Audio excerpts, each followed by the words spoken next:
mereka ini fokus kepada kebohongan yang dilakukan oleh pihak pondok kepada pihak keluarga korban. Kenapa kok harus berbohong tentang penyebab kematiannya?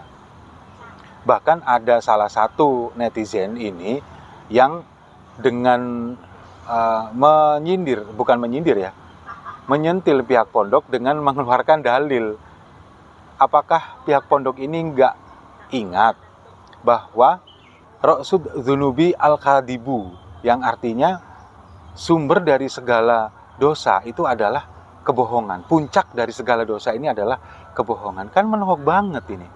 Padahal pondok pesantren yang mengajarkan disiplin, mengajarkan ilmu agama, kenapa kok harus berbohong kepada pihak korban, keluarga korban?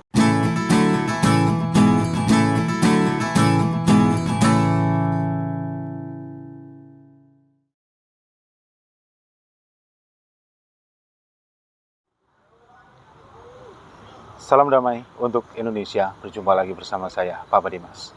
Info kali ini datangnya sungguh miris ya.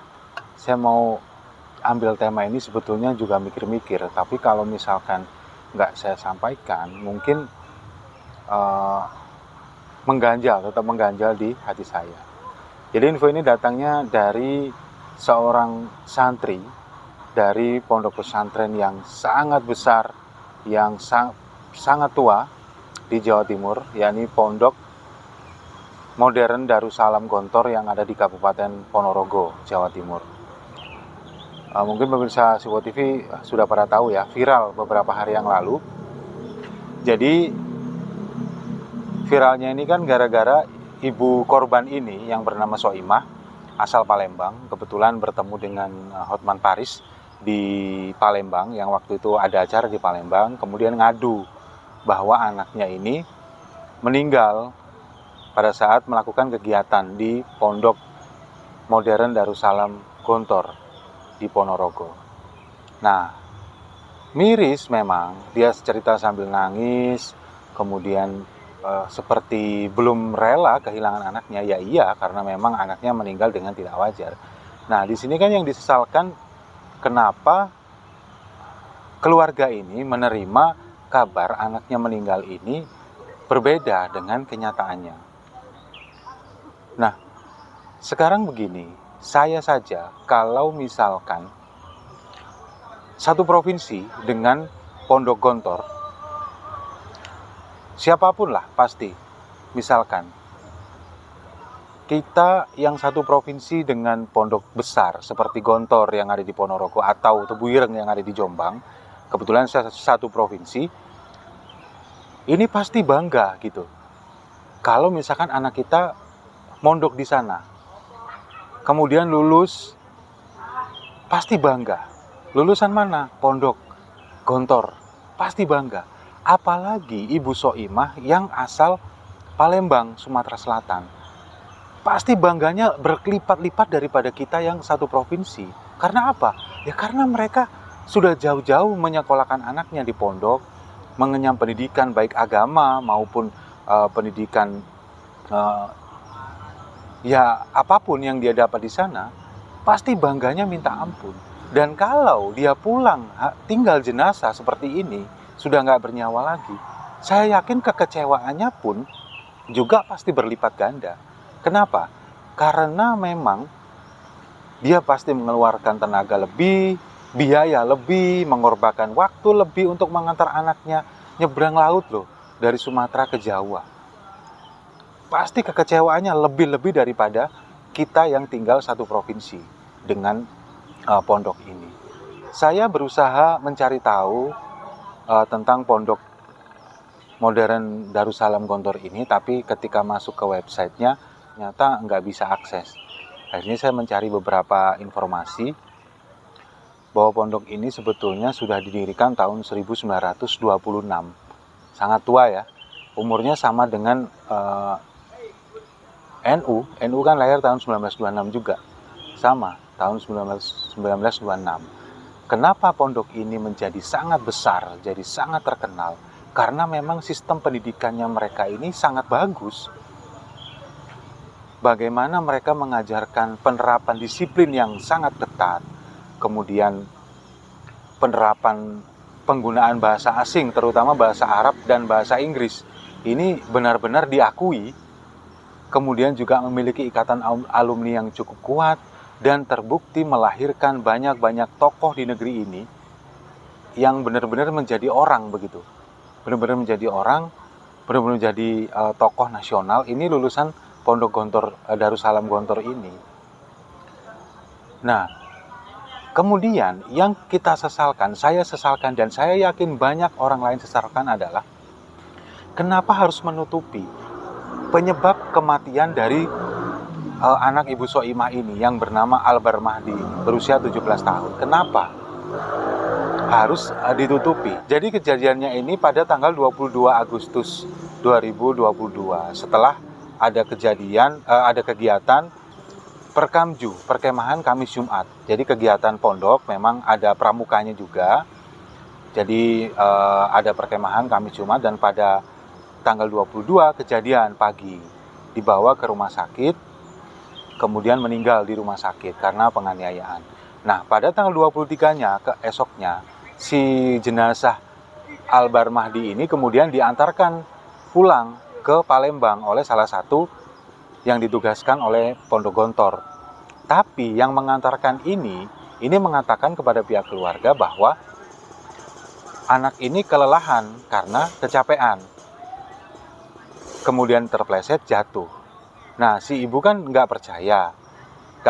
Mungkin karena nggak biasa-biasanya anak ini kelelahan atau kecapean, kan nggak mungkin. Akhirnya petinya dibuka dan ternyata banyak darah di sana. Ini menurut versinya si ibu, bukan menurut versinya polisi ya. Menurut versinya si ibu, banyak ditemukan darah di kain kafannya. Dan katanya sampai harus mengganti kain kafan sebanyak 2 kali karena darahnya ini mengucur terus. Nah, ternyata di sana si ibu ini kemudian mau melakukan otopsi katanya, karena nggak percaya dengan ini. Nah, baru itu pihak pondok mengaku bahwa memang terjadi penganiayaan. Kemudian setelah viral oleh Hotman Paris di Instagram, baru kemudian pihak pondok melalui juru bicaranya yang bernama Nur Syahid ini baru membacakan surat permohonan maaf secara resmi dan berjanji akan membantu pihak kepolisian untuk mengungkap kasus ini. Cuman masalahnya pada saat setelah kejadian, si terduga pelaku ini yang katanya ada 2 orang, ini malah dipulangkan, bukan diserahkan kepada polisi. Kemudian ketika berita ini sudah menjadi viral, ya tahu sendirilah netizen Indonesia seperti apa. Ya, mereka banyak sekali yang menghujat pihak pondok. Bahkan mereka ini fokus kepada kebohongan yang dilakukan oleh pihak pondok kepada pihak keluarga korban. Kenapa kok harus berbohong tentang penyebab kematiannya? Bahkan ada salah satu netizen ini yang dengan menyentil pihak pondok dengan mengeluarkan dalil. Apakah pihak pondok ini nggak ingat bahwa Ra'sud Dzunubi Al-Kadibu, yang artinya sumber dari segala dosa itu adalah kebohongan. Puncak dari segala dosa ini adalah kebohongan. Kan menohok banget ini. Padahal pondok pesantren yang mengajarkan disiplin, mengajarkan ilmu agama, kenapa kok harus berbohong kepada pihak korban, keluarga korban? Nah, tapi di sisi lain, ketika saya melihat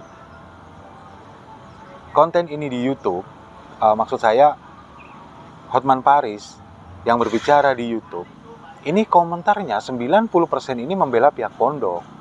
Mereka mengatakan kami bersama Pondok Gontor, saya yakin Pondok Gontor sedang diuji, diterpa musibah, kemudian jangan termakan opini, jangan termakan isu, silakan tabayun ke pihak pondok. Ya pokoknya gitu-gitulah. Mirip pada saat pertama kali kejadian dulu waktu di Pondok Sidikiyah Jombang, pada saat baru mencuat kasus pelecehan seksual oleh Mas Beci.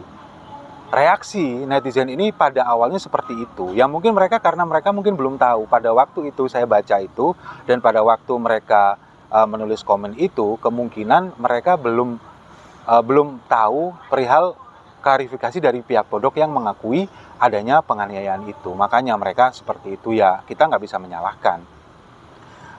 Nah, kemudian apa sebetulnya yang mendasari pihak pondok kok harus berbohong, menutupi penyebab kematian kepada pihak keluarga korban? Kalau menurut saya ya, ini lebih mengedepankan reputasi sebetulnya. Pihak pondok ini lebih mengedepankan reputasi. Karena memang sudah punya nama besar, santrinya pun bahkan sampai 25.000 orang saat ini. Ya ini lebih ke reputasi.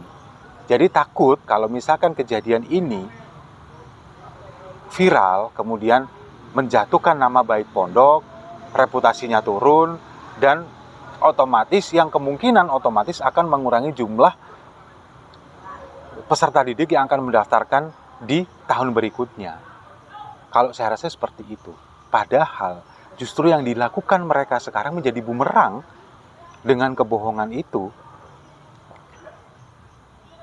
Ya, jadi pihak yang berbohong ini nantinya bisa terkena pidana juga. Saya coba berkonsultasi ya tadi pagi dengan salah satu rekan host juga, Bang Ricky Finando yang juga praktisi hukum. Saya menanyakan apakah orang yang menutupi penyebab kebohongan, penyebab kematian seperti yang terjadi di kantor ini bisa dikenakan pidana? Bisa.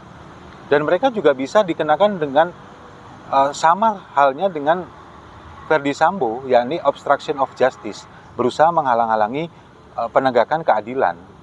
Bisa jadi seperti itu. Nah, ini kan menjadi bumerang sebetulnya kepada pihak pondok yang sebetulnya ingin menjaga reputasi pondok. Pada akhirnya, kalau kasus ini mencuat dan terjadi obstruction of justice, justru malah nama pondok akan menjadi anjlok begitu loh. Apalagi kabar terbaru, saya baru saja mendapatkan kabar ini, ternyata pada saat jenazah Albar Mahdi ini diantar ke Palembang, ini ada surat kematian yang menyatakan bahwa dia ini meninggal akibat penyakit yang tidak menular. Ya rumah sakitnya sih memang ada di dalam pondok. Rumah sakit, jadi pondok ini punya area untuk berkemah, dilakukan kegiatan pramuka seperti yang dilakukan oleh Albar Mahdi ini dan teman-temannya. Kemudian punya rumah sakit sendiri, jadi kejadiannya semua murni di dalam pondok. Kejadian di dalam pondok, rumah sakitnya juga ada di pondok, dan makanya sekarang kenapa pihak kepolisian memeriksa saksi-saksi yang beberapa diantaranya adalah dokter dan petugas medis yang ada di rumah sakit itu. Kok bisa mengeluarkan surat kematian yang menyebutkan bahwa di sana dia meninggal karena penyakit yang tidak menular, padahal meninggal akibat penganiayaan. Dan sampai detik ini, sampai saya buat konten ini masih terjadi pemeriksaan, masih terjadi prarekonstruksi. Ada 2 korban lainnya yang sudah sembuh, tidak sampai meninggal, alhamdulillah. Kemudian ada santri lain yang terduga pelaku sudah dikantongi, tapi saat ini kemungkinan masih ada di rumah masing-masing. Yang katanya pihak pondok ada di luar Jawa, nggak tahu di mana. Jadi semuanya masih dirahasiakan, dan motifnya ini sebetulnya cuma terjadi kesalahpahaman karena ketidaksesuaian atau ketidaktersediaan alat pada saat melakukan perkemahan. Nah, ini kenapa kok harus sampai terjadi penganiayaan begitu loh? Ya, kalau menurut saya ini mungkin masukan juga untuk pihak pondok, karena anak-anak ini kan memang sudah dilepaskan oleh orang tuanya dan dipasrahkan, diamanahkan kepada pihak pondok selama 1x24 jam per harinya. Jadi memang sudah kewajiban pihak pondok untuk menjaga keamanan, untuk menjaga kesehatan dari santri ini, untuk yang menjaga segala-galanya lah, karena pihak pondok ini sudah diamanahkan oleh orang tua masing-masing. Nah, jadi untuk keluarga Albar Mahdi yang ditinggalkan, saya turut berbelasungkawa. Semoga mendapat keadilan yang seadil-adilnya atas kasus ini. Dan untuk pihak Pondok Modern Darussalam Gontor, mungkin ini menjadi bahan evaluasi ke depannya. Semoga tidak terjadi lagi. Kemudian jangan sampai ini menjadi presiden buruk di dunia pendidikan kita, terutama di pondok pesantren, sehingga menyebabkan masyarakat yang ingin memasukkan anaknya ke pondok pesantren menjadi ragu-ragu atau bahkan takut, seperti itu ya. Nah, saya juga terus mendukung upaya dari pihak kepolisian untuk mengungkap kasus ini. Semoga dibuka seterang-terangnya, seadil-adilnya, demi kebaikan kita bersama. Saya rasa itu. Terima kasih sudah menyimak. Jangan lupa like, komen, dan subscribe. Oh iya, kita minum kopinya dulu sama-sama. Salam damai untuk Indonesia.